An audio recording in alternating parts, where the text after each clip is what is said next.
Later, Irving would credit her publicly as the single greatest influence on his life. The composure, the dignity, the self-control that the world would eventually associate with Dr. J, all of that started in her living room. On the playgrounds of Roosevelt, Julius played every day. No trainers, no camps, no AAU circuits. Just pickup games, older guys testing him, and a kid whose hands were big enough to palm a basketball before most boys his age could palm a softball. He was learning the game the way a whole generation learned it, through competition, embarrassment, and repetition. And then there was the name. The most famous nickname in basketball history did not come from a sports writer or a television announcer. It started as a private thing, a running joke between Julius and his high school friend Leon Saunders. Later, when Erving turned professional, a teammate named Willie Sojourner shortened it, sharpened it, and made it stick. Dr. J, not a marketing campaign, not a brand deal, just two words passed between friends that wound up changing the vocabulary of the sport. By the time Julius Erving arrived at the University of Massachusetts in 1968, he was already one of the most gifted athletes on campus, but the NCAA had just banned the one weapon that would eventually make him immortal. Here is what people need to understand about Julius Erving's college career. He was doing things that almost nobody in the country saw. From 1968 to 1971, Erving played at the University of Massachusetts, not exactly a basketball powerhouse, no national television contracts, no primetime showcase games. Just a long, quiet campus in Amherst where a young man was putting up numbers that belonged in a time capsule: 26.3 points per game, 20.2 rebounds per game. He was one of only 6 players in NCAA history to average 20 and 20. Think about that. Not at UCLA, not at North Carolina, at UMass, where the gyms were small and the spotlight was somewhere else entirely. But here is the detail that makes this chapter of the story almost unbelievable. In 1968, the NCAA banned dunking. The rule was widely understood to have been a response to the dominance of Lou Alcindor, the man who would become Kareem Abdul-Jabbar. So from the moment Julius Erving set foot on a college court, the single most electrifying part of his game was illegal in competition. His dunks existed only in practice. Teammates saw them, coaches saw them, nobody else did. The man who would eventually redefine what a human body could do above the rim spent 3 college seasons with that weapon locked away. The world had no idea what was coming. And then the decision came. After his junior year, Erving left UMass under the ABA's hardship rule. His mother was dealing with medical problems and the family needed money. This was not a young man chasing fame. This was a son trying to take care of the woman who had raised him alone. He turned professional in 1971, but he did not enter the NBA.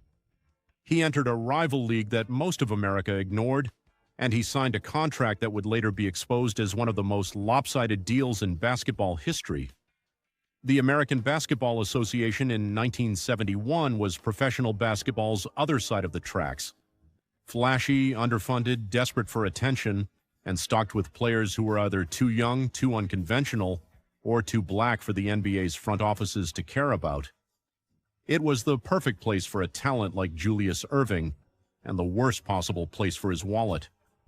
Erving signed a 4-year contract with the Virginia Squires worth $500,000, but the money was spread over 7 years.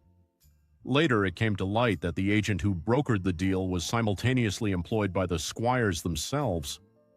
The man who would become the most exciting player in professional basketball had been steered into a below-market contract by someone who was working for the other side of the table. None of that showed up on the court. As a rookie, Erving averaged 27.3 points per game. By his second season, 1972-73, he was averaging a career-best 31.9. He was the most dynamic player in the ABA, and arguably in all of professional basketball, playing in front of half-empty arenas in Virginia while the NBA pretended the league didn't exist. And then the legal mess started. A 3-team, 2-league dispute erupted over Erving's rights. The Milwaukee Bucks had drafted him in the NBA. The Atlanta Hawks had signed him to a separate deal. The Squires held his ABA contract. A federal judge stepped in with an injunction and sent Erving back to Virginia, but it was clear to everyone that the Squires were sitting on a player they couldn't afford and couldn't protect. Within 2 years, they sold him. The most exciting player in their league, gone, because the franchise couldn't write the checks his talent demanded. When the New York Nets acquired Julius Erving from the cash-strapped Virginia Squires, they knew exactly what they were getting. And they paid accordingly, an 8-year contract reportedly worth $350,000 a year. For the first time in his professional life, Erving was being compensated like a franchise player. Now he had to play like one. He did more than that. He turned the Nets into champions. In 1974, Erving led the Nets to the ABA championship, defeating the Utah Stars. 2 years later, in 1976, he did it again, this time beating the Denver Nuggets in what would become the ABA's final championship series. In that 76 playoff run, Erving averaged 34.7 points per game and was named the most valuable player of the postseason.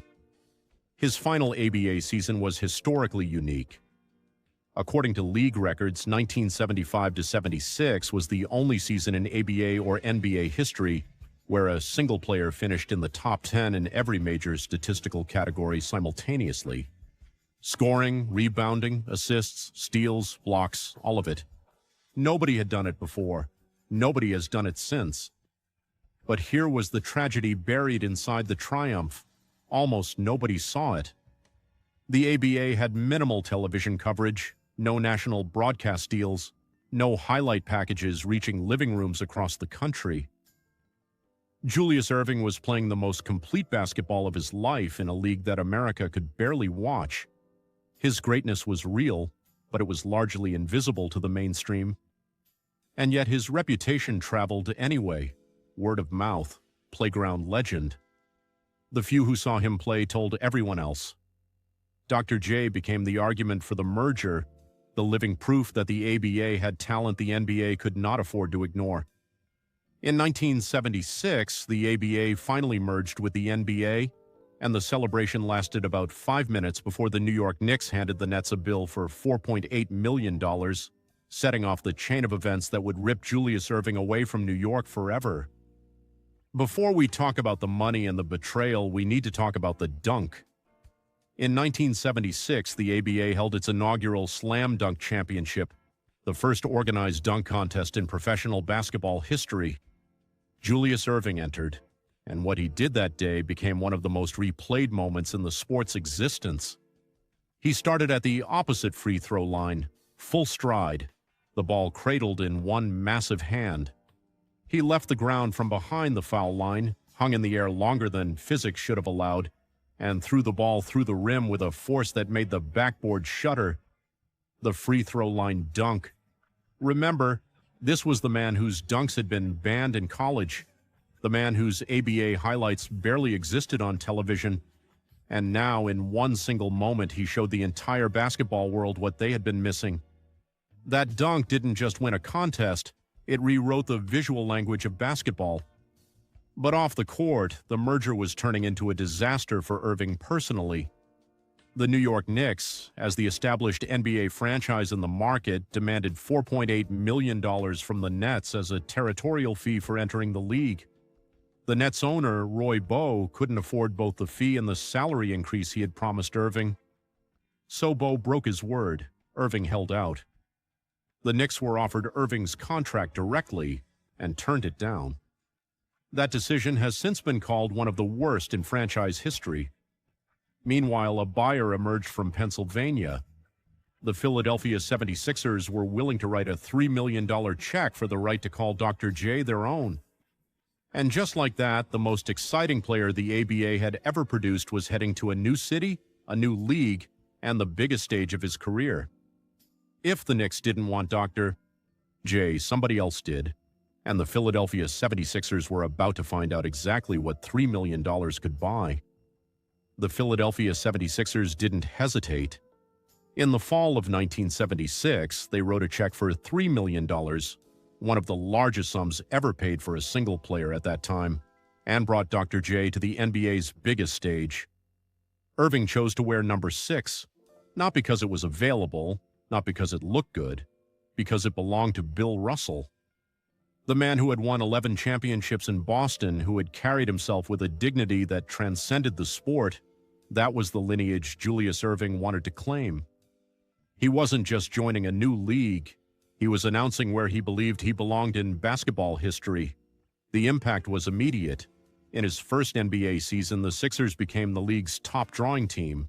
Fans who had only heard about Dr. J, who had never seen him play because the ABA barely existed on television, were now watching him live, and he delivered. Philadelphia roared through the 1977 playoffs and reached the NBA Finals against the Portland Trail Blazers. The Sixers took a 2-0 lead. It looked like a coronation, and then it fell apart. Portland won 4 straight, and the series was over. Just like that, from triumph to silence in the span of 2 weeks. Meanwhile, back in New York, the Nets were dying. Without Erving, the franchise collapsed to 22 wins and 60 losses. Roy Bowe, the owner who had let him go, later said publicly that the merger agreement lost his life the Nets as an NBA franchise. One man's departure had gutted an entire organization. Erving had his new city, he had the stage, but the championship, the one thing that would complete the story, kept slipping out of reach. And the wait was about to get longer, more painful, and more personal than anyone expected. The late 70s and early 80s belonged to one of the greatest rivalries basketball has ever seen, and Julius Erving was in the middle of all of it.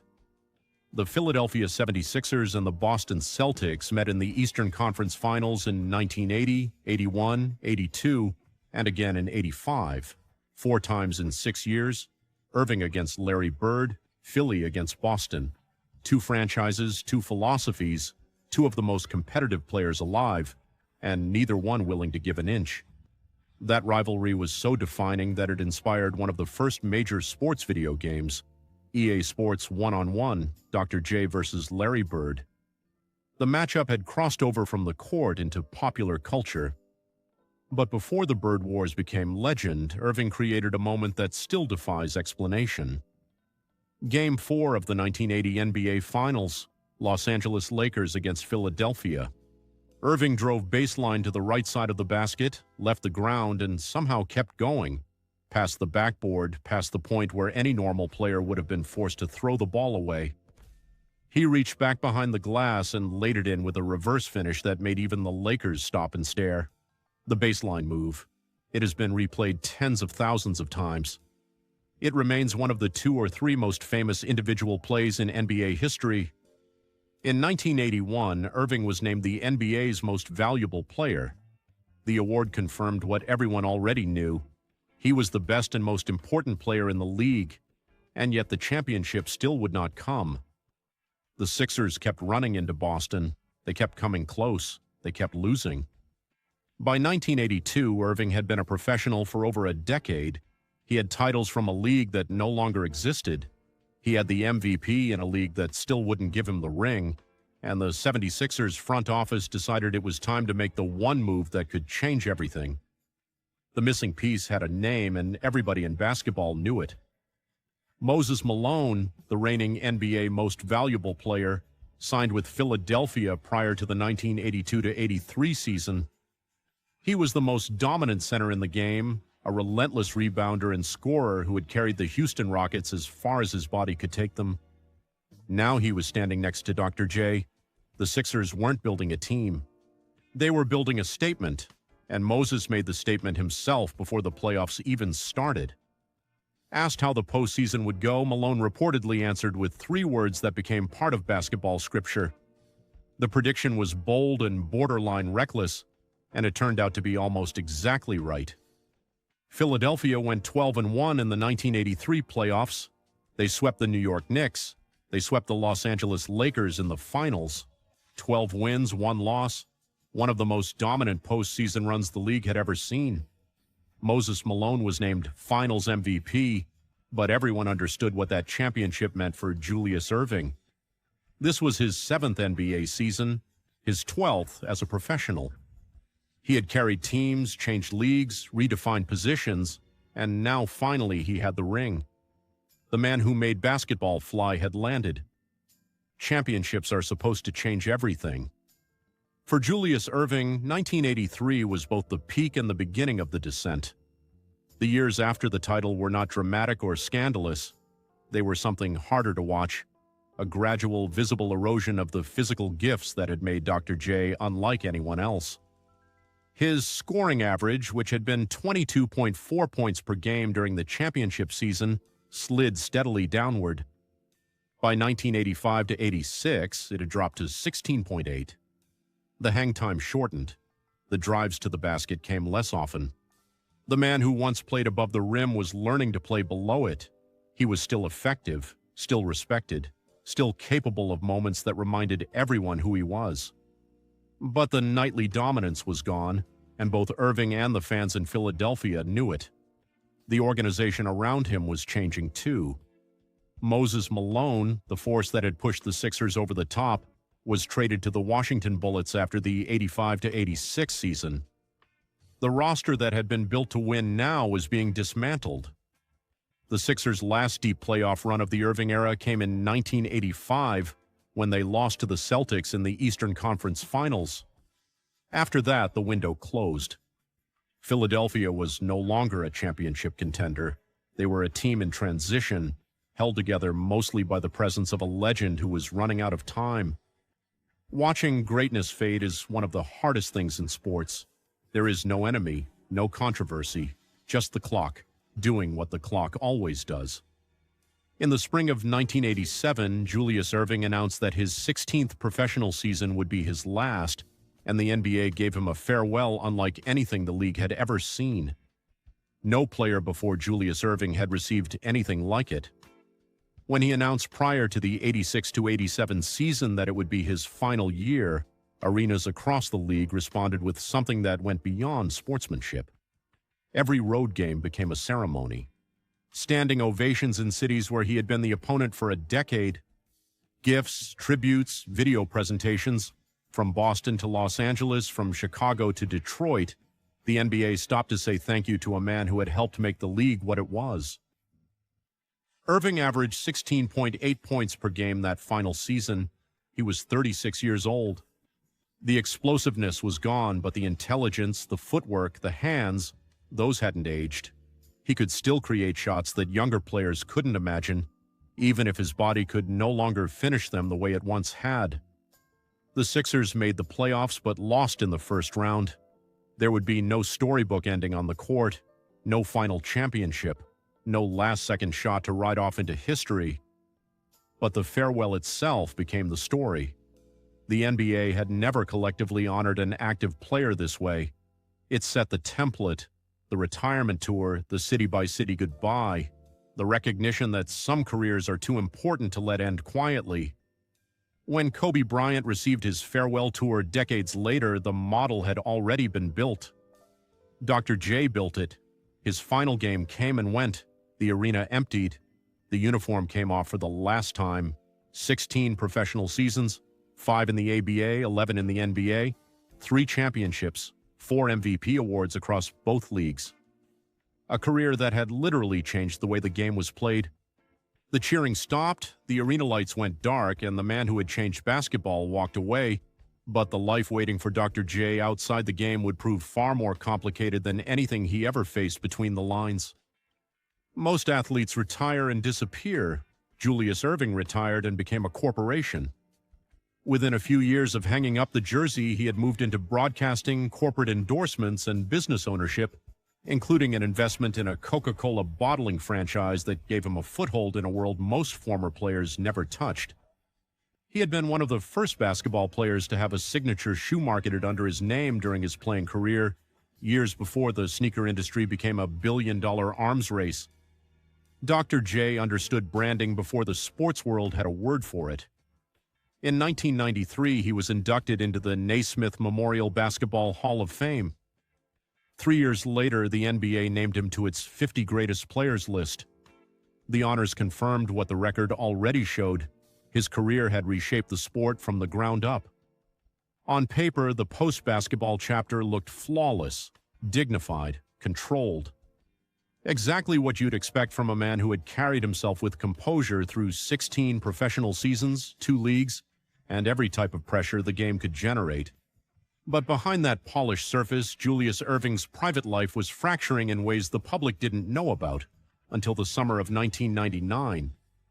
During that year's Wimbledon tournament, a young tennis player named Alexandra Stevenson reached the semifinals, and the story that broke alongside her achievement had nothing to do with tennis. Reports confirmed that Stevenson's father was Julius Erving, the result of a relationship with sports writer Samantha Stevenson outside his marriage.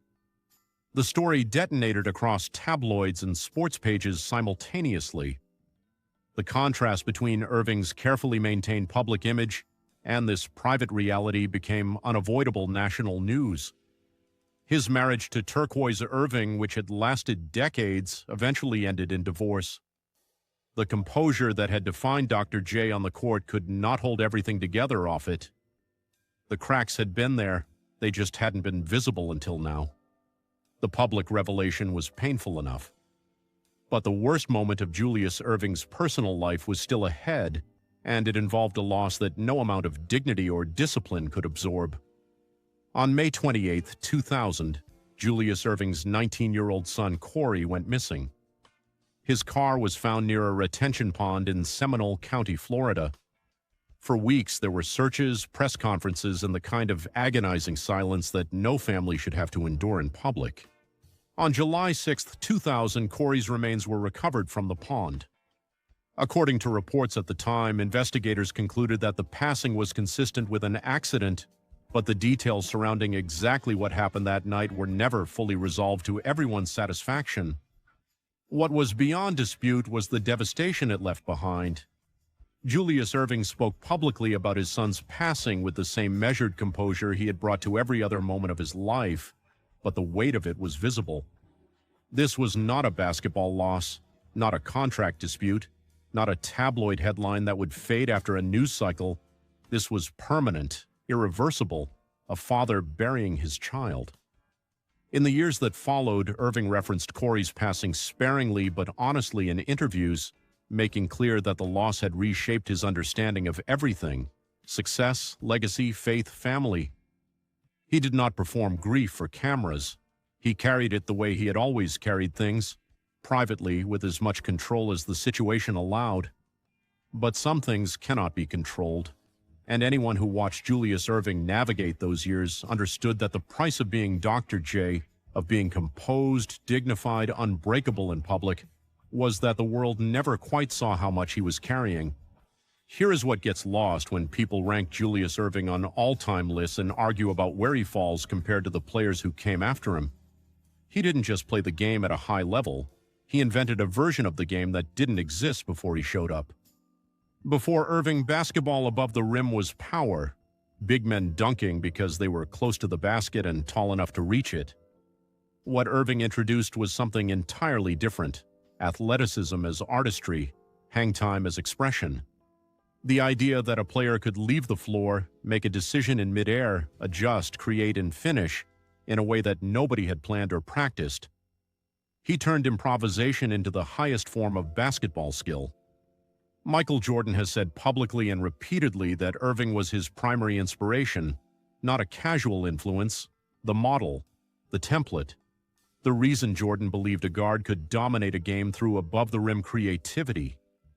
Every player who followed that path, from Jordan to Dominique Wilkins to Vince Carter to LeBron James, is playing a style of basketball that Dr. J introduced to the professional game, and he did it under conditions that would have buried most legacies: a college career where his dunks were banned, an ABA career that barely existed on television, a contract dispute that sent him from New York to Philadelphia against his will, years of playoff heartbreak before the title finally came, 3 championships across 2 leagues, 4 MVP awards, Hall of Fame, 50 greatest. The resume is enormous, but the influence is even larger than the numbers. Erving didn't just succeed in basketball, he expanded what basketball was allowed to be. Julius Erving is in his 70s now. He lives quietly. He appears at events, does occasional interviews, and carries himself with the same self-possession that defined him when he was 22 years old. and palming a red, white, and blue basketball in a league that half the country didn't know existed. His life after basketball contained pain that no championship ring could offset.